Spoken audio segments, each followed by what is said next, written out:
Dia. Eu desejo que a paz de Jesus e o amor de Maria estejam com você nessa manhã.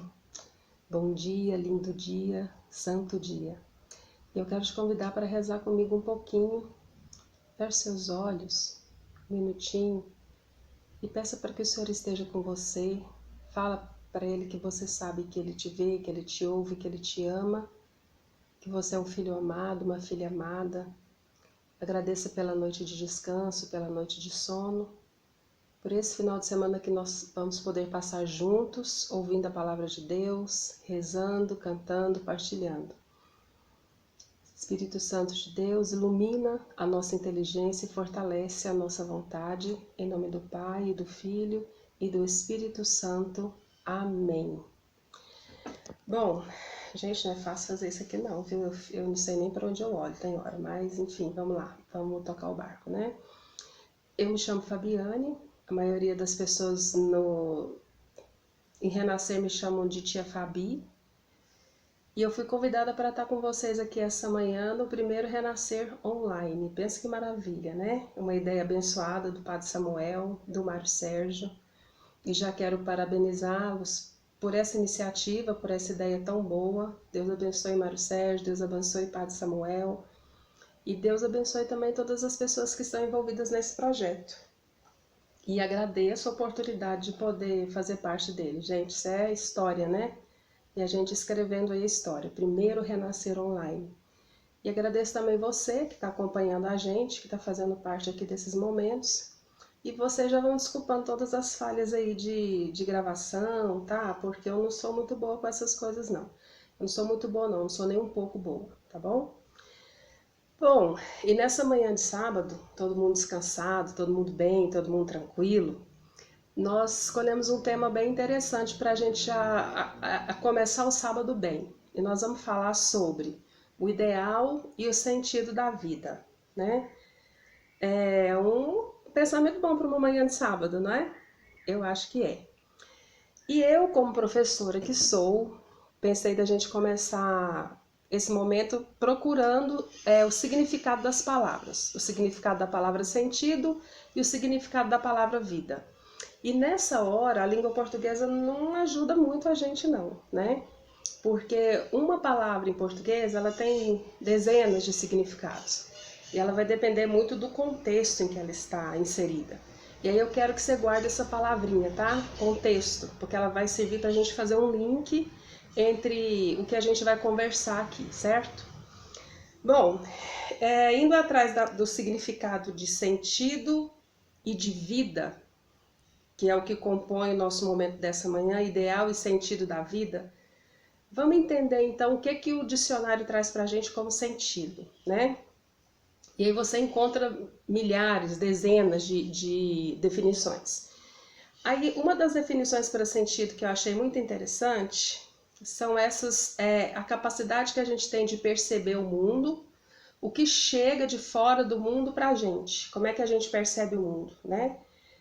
Através dos nossos sentidos, essa nossa capacidade de perceber o mundo. E quais são esses sentidos? Tudo que chega para a gente chega pelos nossos sentidos. Chega pelo olho, chega pelo ouvido, chega pelo olfato, o paladar e o nosso tato, né? E olha que dizem que as mulheres ainda têm um sexto sentido, né? Que é aquele capaz de perceber coisas que não são perceptíveis para todo mundo.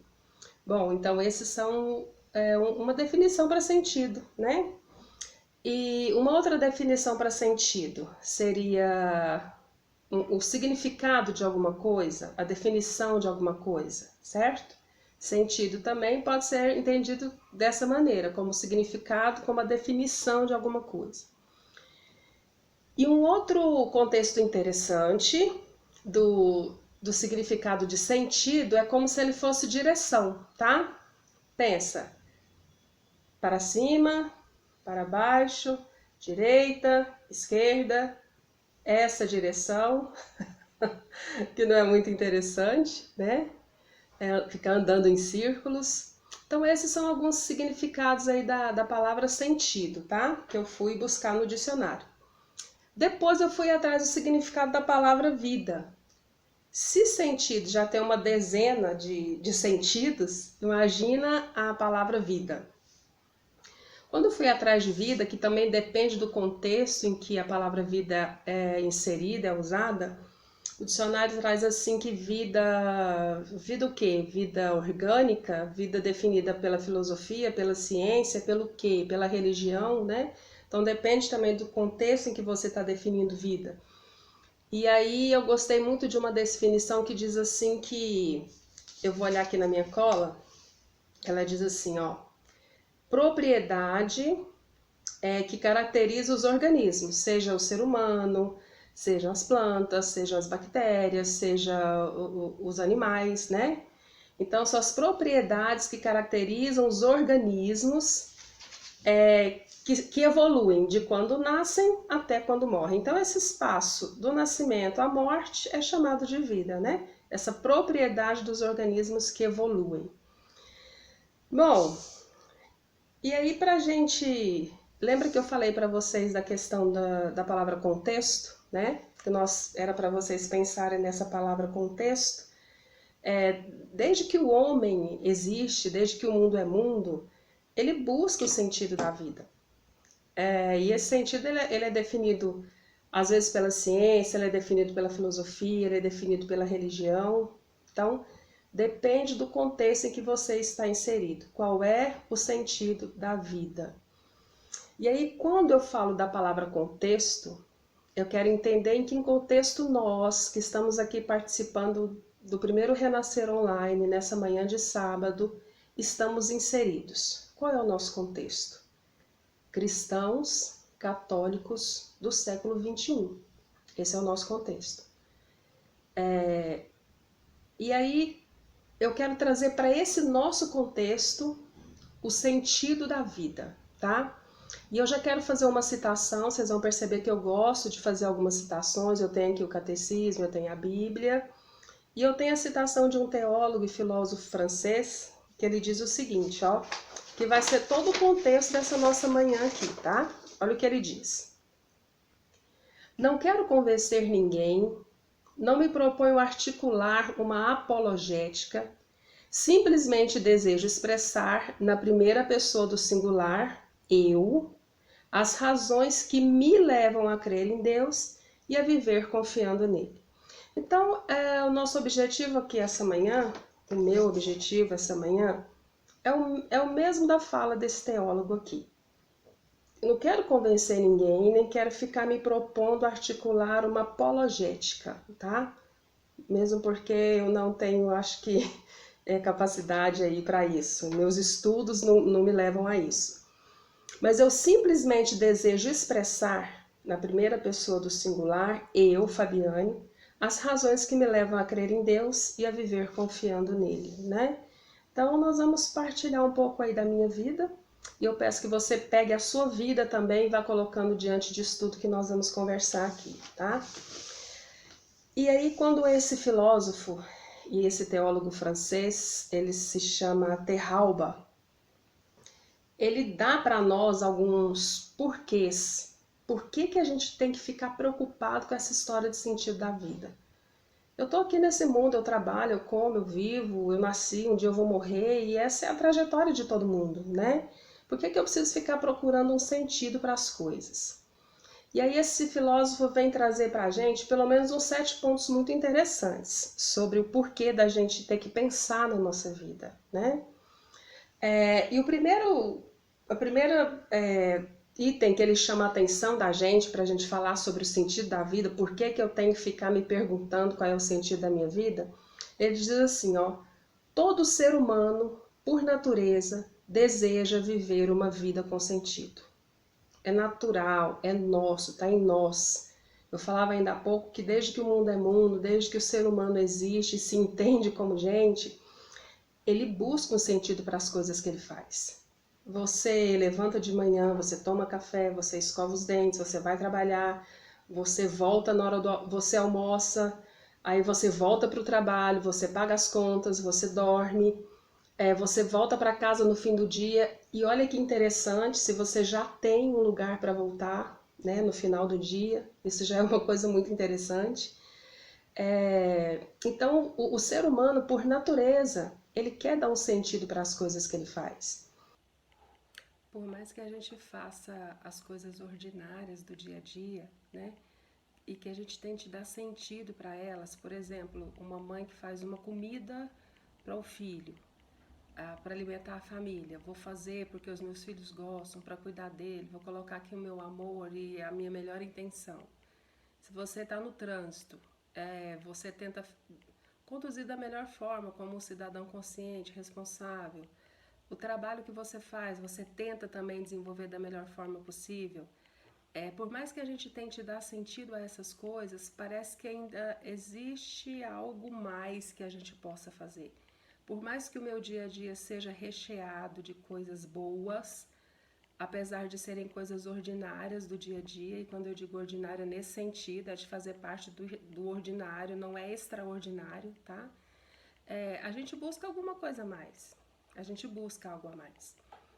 E aí o segundo item que esse autor que nós estamos falando sobre ele fala para nós que nós temos que buscar sentido na nossa vida aqui. Não existe uma resposta científica para o sentido da vida. Como é que é isso? A ciência, ela estuda fatos, né? Ela lida com fatos, ela lida com leis, ela lida com teorias universais. A ciência não lida com valores, né? A ciência não lida, por exemplo, com a fé, a esperança e a caridade. A ciência não lida com a temperança, com a justiça, com a prudência e com a fortaleza, que são as virtudes, né? Então, buscar a resposta para o sentido da vida na ciência só fatos, só leis, só teorias. E os valores, né? Onde é que ficam os valores? Os valores que regem a nossa vida ou que pelo menos deveriam reger a nossa vida. Então, a ciência estuda a vida, o sentido da vida de um outro aspecto, de leis, de teorias, de axiomas, né? Bom, e aí esse autor segue dizendo assim, ó, a busca pelo sentido da vida não é uma tarefa fácil. E por que não é uma tarefa fácil? Poxa, dar sentido para a sua vida é uma tarefa fácil?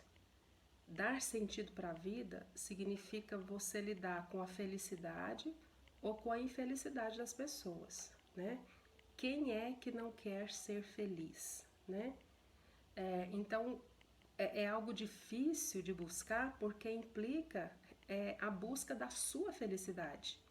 Quem não quer ser feliz, certo?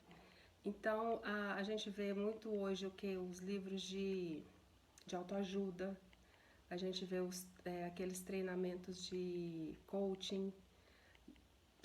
Tem algo contra isso, sabia? Não tenho nada contra isso. Mas eu digo que cada vez mais esses livros vendem, esses programas vendem, porque as pessoas querem ser felizes, as pessoas querem se realizar. E muitas vezes a busca dessa felicidade, dessa realização, ela tá muito mais, a pessoa busca muito mais fora dela do que dentro dela, né? A maioria de nós hoje não para de manhã quando levanta e fala assim, nossa, como é que eu posso tornar o meu dia hoje com sentido?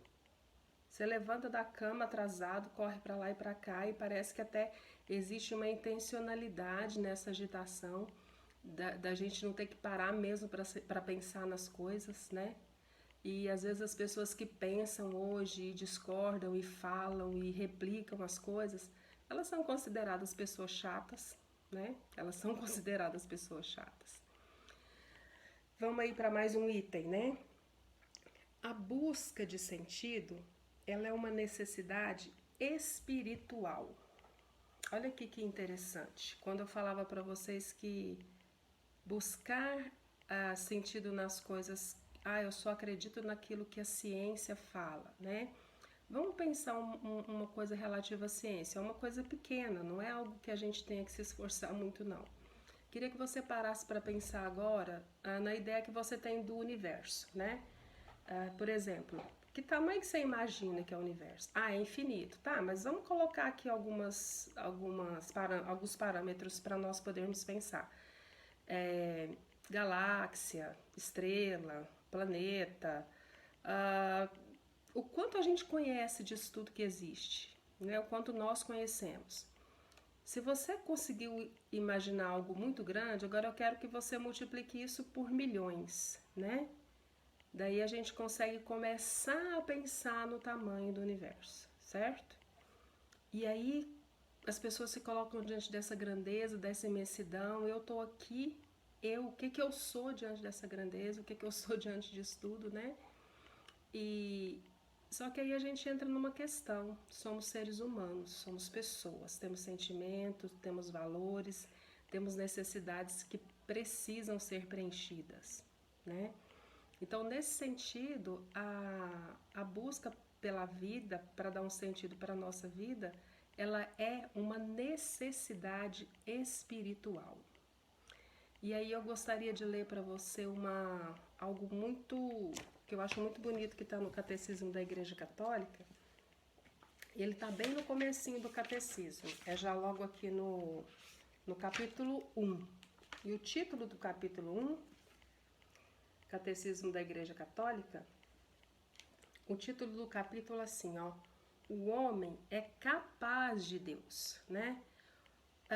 E essa palavra capaz aqui no catecismo, ela vem entre aspas, né? E o catecismo faz uma declaração para nós: o homem é capaz de Deus.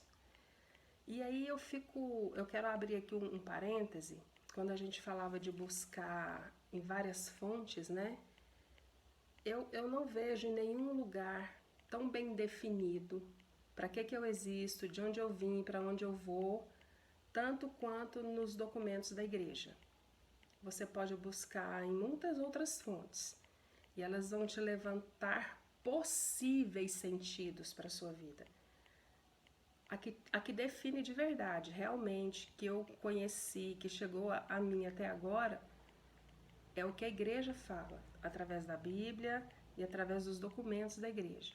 E um desses documentos que não fica, pode ser que a vida seja para isso, pode ser que a vida seja aquilo, pode ser que a vida tenha esse sentido. Não, a Igreja Católica, ela define, ela dá uma definição, ela bate o martelo, ela fala que é isso, né? E aqui no Catecismo da Igreja Católica está definido assim, ó, no capítulo 1. O homem é capaz de Deus. O que significa o homem ser capaz de Deus? Capaz aqui é definido como um desejo. E um desejo que se realiza, tá? Isso significa o homem ser capaz de Deus. É um desejo de Deus e um desejo que pode se realizar sim, se você quiser, né? Porque Deus te dá todas as condições disso, através da sua inteligência, através da sua vontade, através dos seus sentidos, que a gente falou ainda há pouco. Você perceber a natureza, você perceber o seu corpo, você perceber a história, você perceber as etapas da vida, né? Então Deus te dá a capacidade de conhecê-lo pela razão e de conhecê-lo pela fé, né?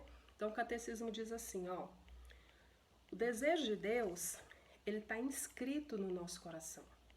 Ele está inscrito no nosso coração. Desde o momento em que a gente passa a existir, existe um desejo de Deus inscrito dentro do meu coração, gravado dentro do meu coração, marcado dentro do meu coração. E por que existe esse desejo de Deus? Porque o homem, ele é criado por Deus e para Deus. Quando eu falo criado, eu falo de vida. Quando eu falo criado para Deus, eu falo de sentido da vida, né? Então aqui a igreja dá pra gente uma resposta. Você nasce com uma necessidade de Deus, porque você foi criado por Ele, você foi criado para Ele, né? E o tempo todo Deus te chama para ter comunhão com Ele. Se você parar para pensar, todas as situações da sua vida te chamam para você ter comunhão com Deus. Os momentos de alegria, os momentos de tristeza, de dor, os momentos de queda, de pecado, né?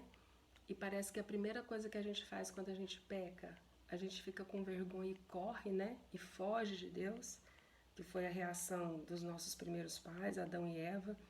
O Senhor chama-os no paraíso para conversar com eles e eles se esconderam porque estavam nus, né? E aí a gente peca, a nossa primeira reação é correr de Deus.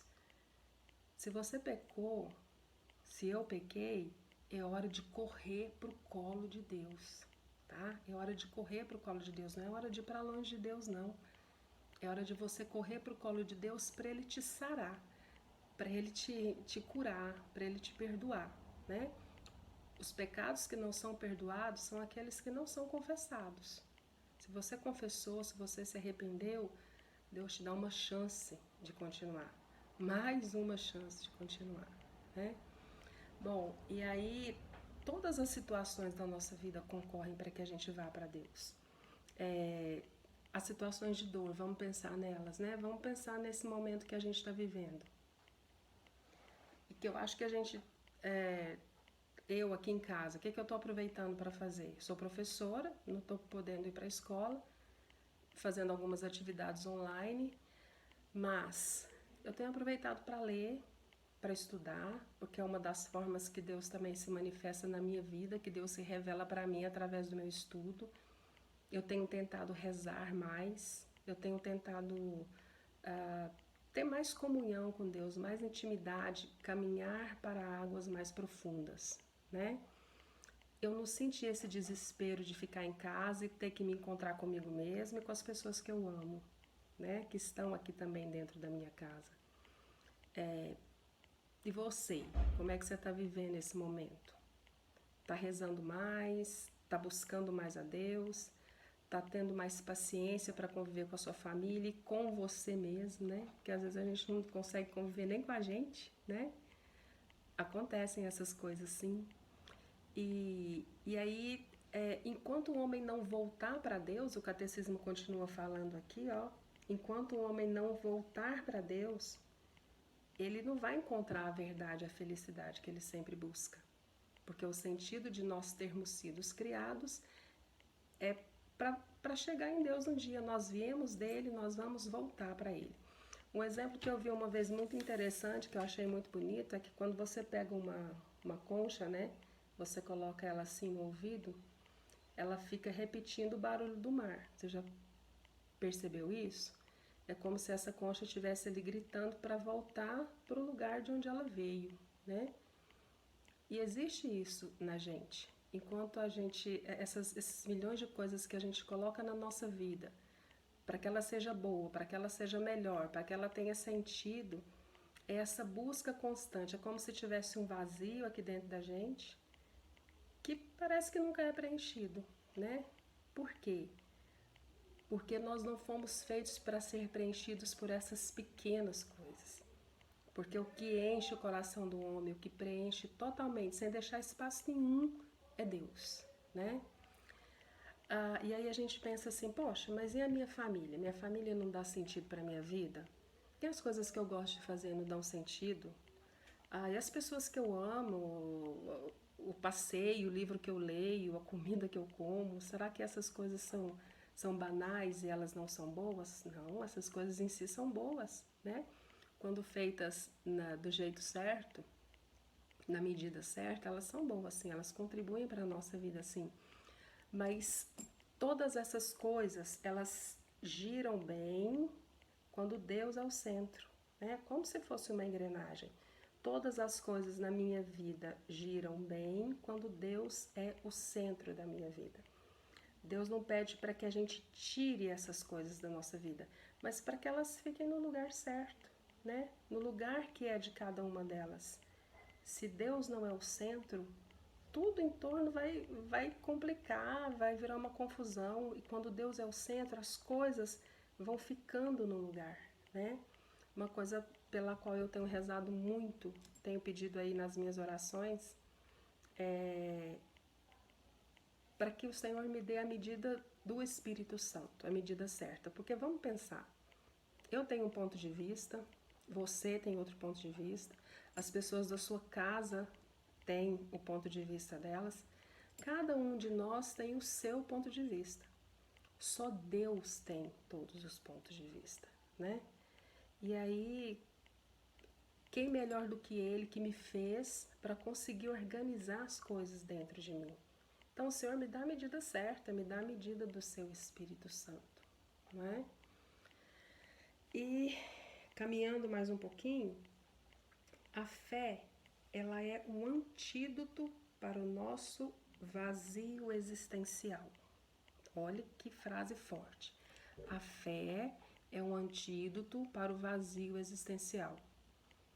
Como a fé, e eu acho que é ela a única coisa que vai fazer diferença na nossa vida aqui e na nossa vida depois da nossa morte, né? Porque vamos pensar, todos nós passamos por várias situações todos os dias. E nem sempre interessa a situação que a gente passa, mas a maneira que a gente reage a essas situações. As pessoas às vezes podem passar pela mesma situação, mas elas reagem de maneira completamente diferente. E como a fé ajuda a gente nessas horas, né? E você vai ouvir um monte de pessoas falando assim da sua fé. Ah, se eu for uma pessoa positiva, isso é pensamento positivo, isso é o universo conspirando para que todas as pessoas estão unidas, estão interligadas, né? Ah, enfim, você vai ouvir isso da sua fé. Não, isso é pensamento positivo, eu não preciso crer em Deus para ter uma vida boa, eu não preciso ter uma fé para dar sentido para a minha vida. Ok, como eu disse no início, eu não quero fazer aqui uma apologética de nada. Só quero falar de uma fé que eu tenho e de um Deus que age na minha vida e que não é uma coincidência, é sempre uma providência. O detalhe como Deus cuida da minha vida, né? Às vezes quando eu estou passando por uma situação, por um problema que eu acho muito difícil, eu costumo parar e pensar na minha história, né? E eu começo a caminhar na minha vida desde que eu nasci, até os meus dias de agora, meu dia de hoje. E aí eu percebo como é que Deus transformou as situações da minha vida, né? Situações de decisões que eu tomei que poderiam ter sido muito ruins, mas Deus faz de algo ruim, de uma decisão ruim que eu tive, algo bom, um fruto bom. Então, uma das coisas, um exercício que eu faço é esse, de perceber Deus na minha vida, na minha história. Quando eu nasci, a família que eu tenho, as coisas que eu conquistei, os momentos difíceis que eu passei, quais foram as minhas reações, porque a gente está falando das nossas reações diante das situações da vida, não é? E que não interessam as situações, interessa muito o jeito que a gente reage a essas situações. E aí eu percebo Deus nessa linha da minha vida, nessa linha do tempo que eu faço. Nossa, meu Deus! Senhor, se o Senhor não tivesse colocado a sua mão, onde eu estaria agora? O que é que eu estaria fazendo agora? Como é que seria a minha vida agora? Né? E olha que mesmo nas minhas não boas decisões, nas minhas reações ruins, Deus ainda pôs a mão e consertou, né? Então, a fé, ela faz total diferença em como a gente reage diante das situações. Se você não tiver essa certeza, se você não tiver esse pensamento, entra lá dentro de você. Tem alguma coisa errada com a sua fé. Você precisa rever isso, você precisa repensar quais são os frutos que a sua vida de oração e que a sua fé estão produzindo na sua vida exterior. Você precisa repensar isso. As suas reações diante das situações dizem muito sobre a sua fé e sobre o sentido que você está dando para a sua vida. Certo? Bom, continuando aqui o nosso pensamento, a fé é um antídoto ao vazio existencial. Teve uma época que eu fui chamada para falar num grupo de oração aqui e me pediram para falar sobre o sentido de servir na igreja, né? E aí eu me lembro que a gente conversou muito e em determinado momento da pregação, da conversa com os meninos do grupo de oração, a gente começou a falar da diferença do servir como uma ONG. Por exemplo, vocês já viram quantas pessoas, às vezes as pessoas estão depressivas, né? Elas estão com problema de ansiedade, ou principalmente a depressão mesmo, que te joga num lugar que você nunca imaginou que você conseguiria chegar, né? Que você estaria. Muitos médicos orientam, psicólogos, psiquiatras orientam que a pessoa faça um serviço voluntário ou que ela participe de uma ONG, né? E a gente vê as pessoas servindo assim, as pessoas tentando dar sentido à sua existência através de um servir, através de um serviço prestado à sociedade. E geralmente elas procuram uma ONG, ou elas procuram um grupo de amigos, ou elas procuram uma igreja, né? Servir numa ONG pode dar sentido para a sua vida? Sim, pode, em determinado momento, acredito que sim. Mas e depois que terminar esse serviço na ONG, quando você for para sua casa, quando você colocar a cabeça no travesseiro, será que só isso te preenche? Sabe aquele vazio que a gente falava, que tem o formato, o tamanho e a espessura de Deus, que só Deus é que preenche? Então, essa fé, essa busca por preenchimento de um vazio existencial, ela só se dá completamente pela nossa fé. E isso não sou eu que estou falando, é a igreja que fala, é a igreja que ensina pra gente, né? E aí, por fim, a vida, ela é um dom, algo que não nos pertence. E aí eu começo a lembrar de uma história muito interessante que tem na Bíblia, quando fala de dom, né? Que a vida é um dom e que ela não nos pertence. Há muito tempo na renovação carismática católica, há muito tempo, no meu tempo, na minha época, tinha uma música que dizia assim, ó: existe um poço no meio do deserto e a gente passa perto da sede a reclamar. E o refrão dela era assim: eu quero um rio de água viva, eu quero um sopro de esperança. A minha alma segue, não se cansa de caminhar. Eu quero um rio de água viva, eu quero um sopro de esperança. Minha alma segue, não se cansa de caminhar. E aí essa passagem, essa música, ela se remete diretamente a uma história que está no Evangelho, uma narrativa que está no Evangelho de São João, no capítulo 4, especificamente no versículo 10. Mas eu vou fazer um resumo dela aqui, que é a história da Samaritana, ela é muito conhecida pela gente, né? E quem não conhece, eu posso resumi-la agora, mas você pode pegar a sua Bíblia depois e fazer a leitura. Evangelho de São João, capítulo 4, vai do versículo 1 até o versículo 42. Mas nós vamos falar especificamente de um versículo aqui. Jesus, em viagem, passa pela Samaria. Judeus e samaritanos não se davam por questões religiosas. Os judeus consideravam que os samaritanos tinham se deixado contaminar muito pelas religiões pagãs e faziam muitas misturas de deuses, né? Então essa era a briga entre os judeus. Os judeus adoram em Jerusalém, os samaritanos adoram no Monte Garizim. Enfim, essa era a briga entre eles. Até eles eram chamados de cachorrinhos, né, pelos judeus. E Jesus então passa por essa região em que judeus e samaritanos não se dão. E aí Jesus para diante de um poço, com calor, fatigado pela viagem que ele tinha feito, suas pregações, e ele encontra uma mulher nesse poço e pede água para ela. E a mulher ali desconfiada, né, acho que cansada, não queria ser vista por ninguém, o poço estava vazio naquela época, e ela ia na hora mais quente do dia buscar água. E Jesus pede água para ela e ela diz que você é homem, você é judeu e vem pedir água para mim que sou samaritana.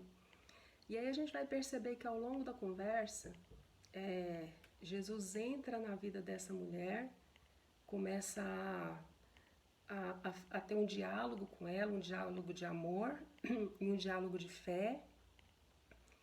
E à medida que, num determinado ponto da conversa, o coração dessa mulher se abre, ela reconhece em Jesus um profeta, ela está disposta a reconhecer em Jesus o Messias e o Cristo que veio salvar o povo, né, o Messias esperado, e ela se abre tanto que ela corre na cidade para avisar para o povo que ela encontrou um homem que pode ser o Messias. Será que ele pode ser o Cristo? E aí, curiosamente, o povo acompanha a samaritana, conhece Jesus, ouve as pregações e no final do evangelho termina assim dizendo que o povo acreditou que Jesus era o Cristo, não por causa das palavras da samaritana mais, mas porque eles tinham experimentado que Jesus era o Cristo. E aí, para qual versículo dessa narrativa que eu quero chamar a sua atenção? Quando Jesus pede de beber para a samaritana, e ela responde para Jesus assim, ó, sendo tu judeu, como pedes de beber a mim que sou samaritana? Pois os judeus não se comunicavam com os samaritanos. Respondeu-lhe Jesus: se conhecesses o dom de Deus, e quem é que te diz, dá-me de beber, certamente lhe pedirias tu mesma, e ele te daria uma água viva. Vou repetir para você. Se conhecesses o dom de Deus, e quem é que te diz, dá-me de beber, certamente lhe pedirias tu mesma, e ele te daria uma água viva. Bom, uma mulher parada num poço, e durante toda a conversa do Evangelho, a gente percebe que ela está procurando algo a mais para a vida dela.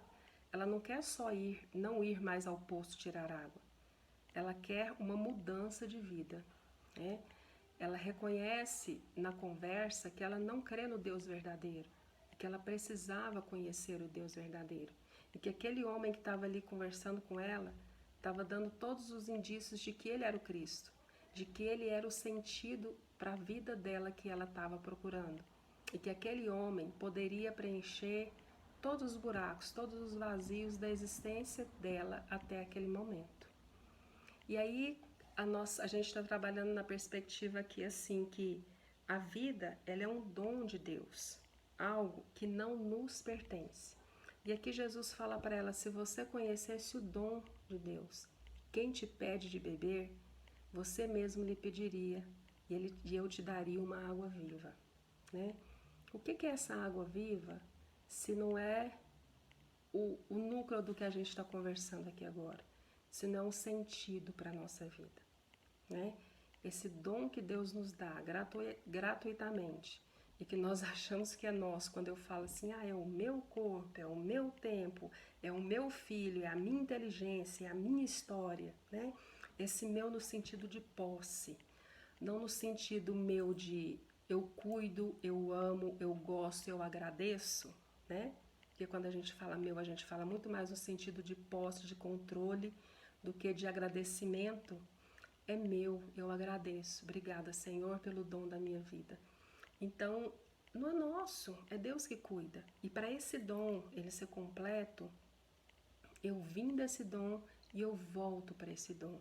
Eu vim de Deus e eu volto para Deus.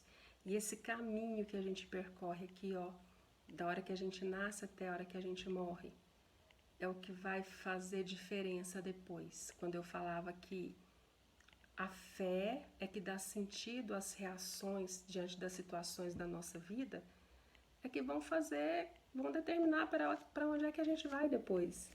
Onde é que a gente vai passar a vida eterna, né? As reações diante das situações que a vida me propõe é que vão definir muitas vezes o lugar para onde eu vou depois que eu morrer, né? Então, isso também é sentido da vida.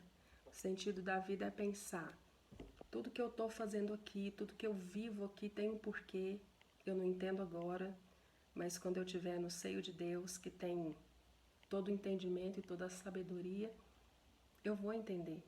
Agora, muitas vezes, não me cabe questionar, me cabe crer, me cabe esperar, me cabe ficar em Deus. Se nós conhecêssemos o dom de Deus e quem é que nos fala que vai nos dar água viva, nós lhe pediríamos todos os dias essa água viva. Nós lhe pediríamos todos os dias para que Ele dê sentido à nossa vida. E muito mais do que isso, para que Ele seja o sentido da nossa vida, da nossa existência. Eu particularmente gosto muito dessa passagem da Samaritana. Ela é uma história como que de conversão, né? Numa narrativa de 42 versículos, a gente percebe uma pessoa que não conhecia o Deus verdadeiro, que por causa de uma conversa se abriu a esse Deus, deixou que esse Deus entrasse na sua vida e no final acabou chamando outros para que pudessem participar da mesma maravilha que ela. Isso daí também é sentido da vida, não é, gente? Eu tenho certeza que é. E a gente já está aí quase chegando no final da nossa meditação, do nosso momento, e eu quero terminar com uma citação de Santo Agostinho, tá? Para depois a gente poder rezar um pouquinho. Essa citação de Santo Agostinho eu encontrei também no Catecismo da Igreja Católica, mas ele está naquele livro das Confissões de Santo Agostinho, tá? E olha o que Santo Agostinho fala também no capítulo 1 do Catecismo da Igreja Católica, no número 30. Vós sois grande, Senhor, e altamente digno de louvor. Grande é o vosso poder, grande é a vossa sabedoria, e ela não tem medida. O homem, pequena parcela de vossa criação, pretende louvar-vos. Precisamente o homem, que revestido de sua condição mortal, traz em si o testemunho do seu pecado e de que resistis aos soberbos. A despeito de tudo, o homem, Senhor, pequena parcela de vossa criação, quer louvar-vos. Vós mesmo o instigais a isso, fazendo com que ele encontre suas delícias no vosso louvor. Porque nos fizestes para vós, e o nosso coração não descansa, enquanto não repousar em vós. Vou repetir esse último pedacinho. Vós mesmo os instigais a isto, a procurar a Deus, a buscar a Deus, a louvar a Deus, né? Fazendo com que ele encontre as suas delícias, fazendo com que o homem encontre as suas delícias, a sua realização, o seu sentido de vida, quando ele louva a Deus. Porque vós nos fizeste, Senhor, para vós, e o nosso coração não descansa enquanto não repousar em vós. O meu coração e o seu não descansam enquanto não repousar em Deus. E olha que Santo Agostinho era um cara que podia falar isso, né? Ele experimentou muitas coisas na vida, demorou muito para achar Deus, e a gente conhece a história da mãe que rezou mais de 30 anos pela conversão de Santo Agostinho. Então é uma pessoa que tem propriedade para falar para a gente. O meu coração só descansou quando eu encontrei a Deus, né? E um homem inteligente, um homem que sabia conversar, que tinha experimentado muita coisa da cultura e até de outras religiões da época dele, de outras seitas, e de repente encontra em Deus um repouso para a sua alma, né? É uma pessoa que pode aconselhar a gente, sim. E aí quando eu falei para vocês que eu ia falar um pouquinho também da minha vida, que eu não queria fazer aqui uma apologética de defesa de nada, eu só queria dizer como é que esse Deus que eu creio cuida de mim e age na minha vida, eu sempre fui uma pessoa tranquila, né? Eu experimentei o amor de Deus na minha vida quando eu tinha 16 anos, em grupos de oração da Renovação Carismática.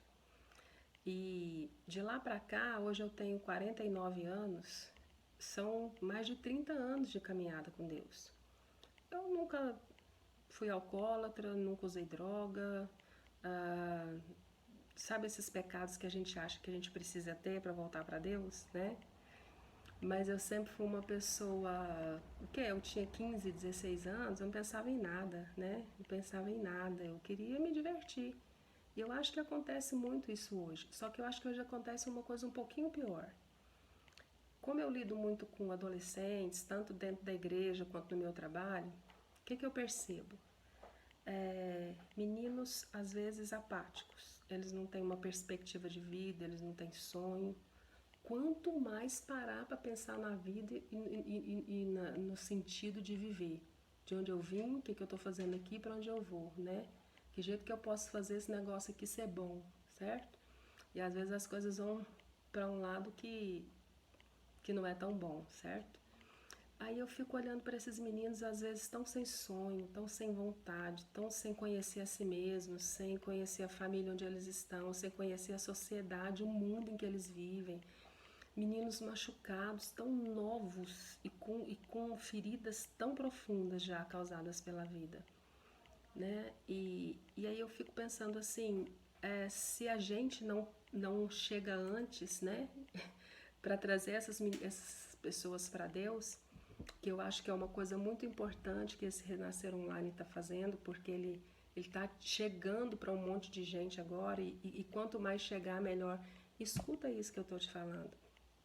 Deus ama você, Deus vê você, Deus te enxerga, você não é invisível. Deus quer você para Ele. Não é para te fazer um escravo, uma marionetezinha, não. É para te amar. É para cuidar de você, é para sarar suas feridas, é para dar sentido ao que você vive aqui. É para você se unir a Ele, sim, mas sem deixar de ser você. Deus cuida de você. Deus tem nesse exato momento o olhar dele pousado sobre você, como ele tem também sobre a minha vida.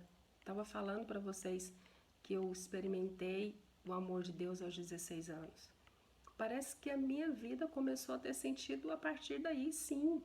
Eu ia para o grupo de oração, eu tinha amizades e o que aconteceu comigo foi assim, ó, seduziste-me, Senhor, e eu me deixei seduzir. Eu não vi a hora que isso aconteceu, eu não vi a hora que esse amor de Deus chegou na minha vida e me dominou completamente. Quando eu vi, já tinha acontecido, sabe? E as coisas passaram a ser diferentes de lá para cá. As minhas reações diante da vida passaram a ser diferentes de lá para cá. E, e aí eu falava alguns minutos antes assim, poxa, quem é que levanta de manhã e fala, o que eu vou fazer de bom hoje para dar sentido à minha vida, né?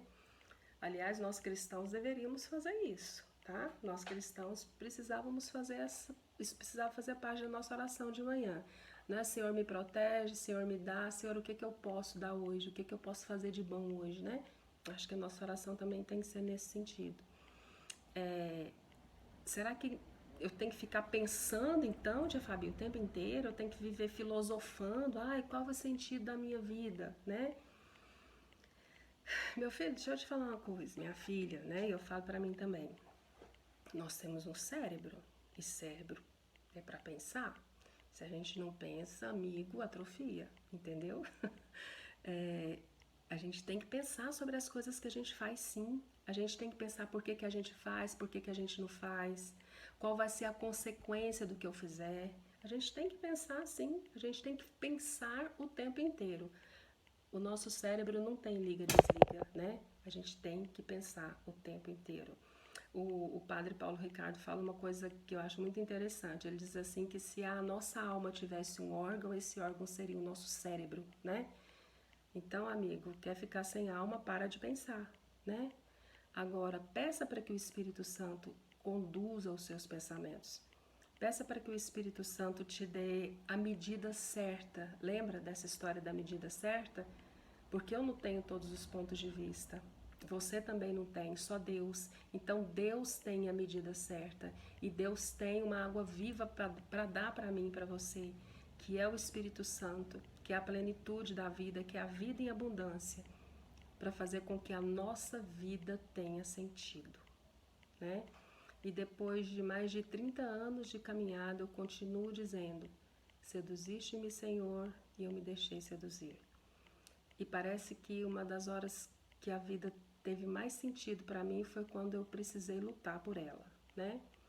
Não pela minha, mas pela vida da minha filha. Ela passou por um problema de saúde muito sério. E foi quando parece que a vida fez mais sentido.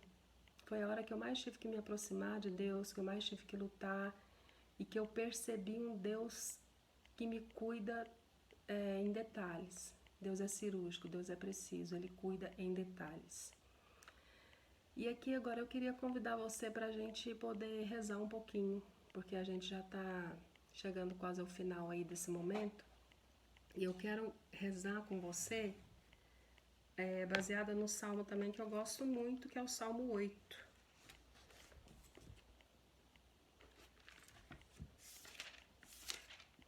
Se você quiser pegar a sua Bíblia, dá um tempinho para você pegar a sua Bíblia.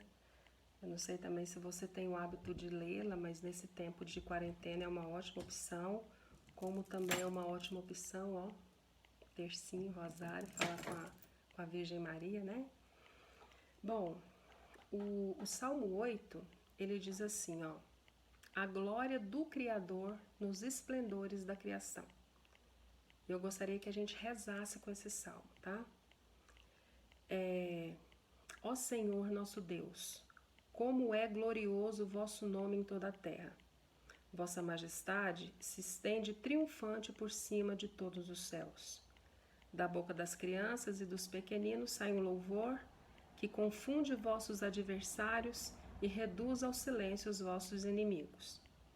Quando contemplo o firmamento, obra de vossos dedos, a lua e as estrelas que lá fixastes, que é o homem, digo-me então, para pensardes nele, que são os filhos de Adão, para que vos ocupeis com eles.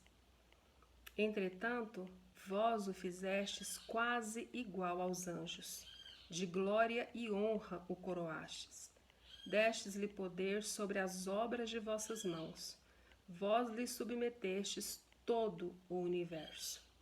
Rebanhos e gados e até os animais bravios, pássaros do céu e peixes do mar, tudo que se move nas águas do oceano. Ó Senhor nosso Deus, como é glorioso o vosso nome em toda a terra. Que é o homem, digo-me então, para pensardes nele? Diante do firmamento, das obras dos vossos dedos, da lua, das estrelas, de tudo que eu posso pensar que existe no mundo, no universo, coisas que eu conheço e coisas que eu não conheço, foi Deus que fez. E Ele coroou a obra da criação fazendo a mim e a você. O que leva o salmista a perguntar: que é o homem? O que eu sou? O que você é? Para que Deus pense em mim e em você. Que são os filhos de Adão, para que Deus se ocupe conosco, né? Filhos de Adão no sentido de somos filhos do pecado mesmo, né? Quem somos nós, né? Para que Deus se ocupe de nós. Aí eu ouço às vezes assim umas teorias, existe vida no outro planeta? Será que a gente está sozinho no universo? Olha o tamanho disso para nós nos considerarmos assim tão importantes, né? Eu não sei se é só a nossa existência que nos dá essa importância toda, mas o único lugar que se sabe que o Criador de todas as coisas veio e pisou nesse chão e nasceu de uma virgem, viveu, morreu e ressuscitou foi aqui no nosso planeta Terra. Então eu posso me considerar muito amada assim, não é? Foi aqui que ele veio, foi aqui que ele deixou o sangue dele, foi aqui que ele ressuscitou por causa de mim e de você. E quem somos nós para que Deus se ocupe de nós dessa maneira, dessa forma tão constrangedora, né? Porque é constrangedor o amor que Deus tem por nós. É constrangedor, né? Você peca, você volta, você peca, você volta. É constrangedor o amor que Deus tem por nós. E talvez às vezes a gente não acredite tanto nele porque ele é tão gratuito, né? Ele é tão de graça.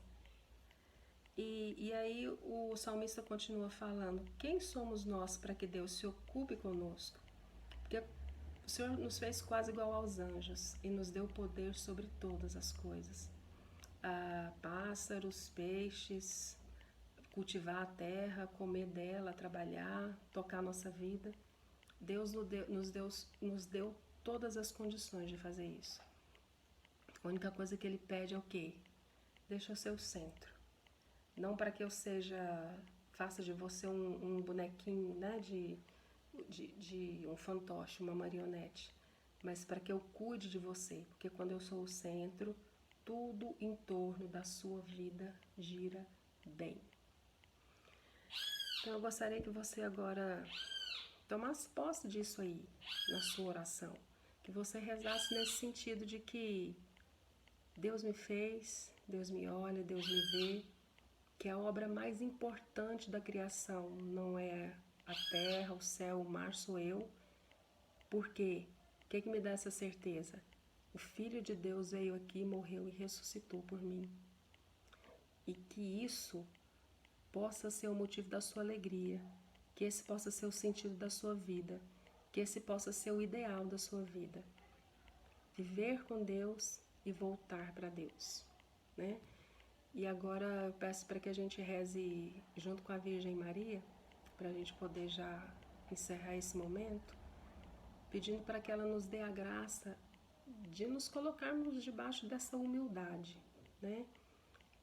A gente repetiu aqui muitas vezes, buscar o sentido da vida não é fácil, porque depende da nossa felicidade. E Nossa Senhora e São José e tantos santos da Igreja Católica, tantos homens e mulheres maravilhosos que existiram, que existem ainda hoje, encontraram o sentido da sua vida em Deus. E eles são testemunhas para nós de que isso não é uma invenção, de que isso não é uma fuga para quem se sente desolado. Não, isso é uma certeza. Deus me ama, Deus me fez, Deus me vê, Deus me cuida. E essa vida aqui que eu vivo nele para ele, para um dia me encontrar com ele. Que o Senhor possa te dar a graça de você se apropriar disso na sua vida, de você se lembrar disso todas as manhãs, de você se lembrar disso talvez nos momentos mais difíceis da sua vida. Deus ama você, Deus cuida de você e Deus te vê. E o seu coração vai se sentir totalmente preenchido quando você se voltar para esse Deus. Se conhecesses o dom de Deus e quem te pede dá-me de beber, lhe pedirias tu mesmo e ele te daria uma água viva. Que o Senhor possa te dar essa água viva nessa manhã. Que o Senhor possa renovar e te dar uma medida nova do Espírito Santo dele todos os dias, para que a sua vida possa ter sentido em Deus. Esse é o meu desejo para você, essa é a minha oração por você nessa manhã de sábado, por você, pela sua família, para as pessoas que você ama. E que Nossa Senhora possa nos abençoar e que essas palavras possam cair no nosso coração, que possam contribuir de alguma forma com o sentido que a gente busca na nossa vida, né? A fé é um antídoto para o vazio existencial. Ave Maria, cheia de graça, o Senhor é convosco. Bendita sois vós entre as mulheres, bendito é o fruto do vosso ventre, Jesus. Santa Maria, Mãe de Deus, rogai por nós, pecadores, agora e na hora de nossa morte. Amém. São José, rogai por nós. Bom, chegamos aqui ao fim da nossa meditação. Eu espero que você se sinta abençoado aí durante todo esse final de semana que nós vamos passar juntos. Tem muita gente rezando por vocês que estão acompanhando esses momentos aqui pela internet. Agradecer mais uma vez ao Mário Sérgio, ao Padre Samuel, ao Marcelo Brás, que também está aí por trás dos bastidores, e todo mundo que está envolvido nesse projeto. Graças a Deus pelo primeiro Renascer Online. E aqui eu termino a minha participação. Desejo que a paz de Jesus e o amor de Maria estejam com você, envolvendo a sua vida e a vida da sua família e das pessoas que você ama. Um beijo, fiquem com Deus e até a próxima, né? Se Deus quiser.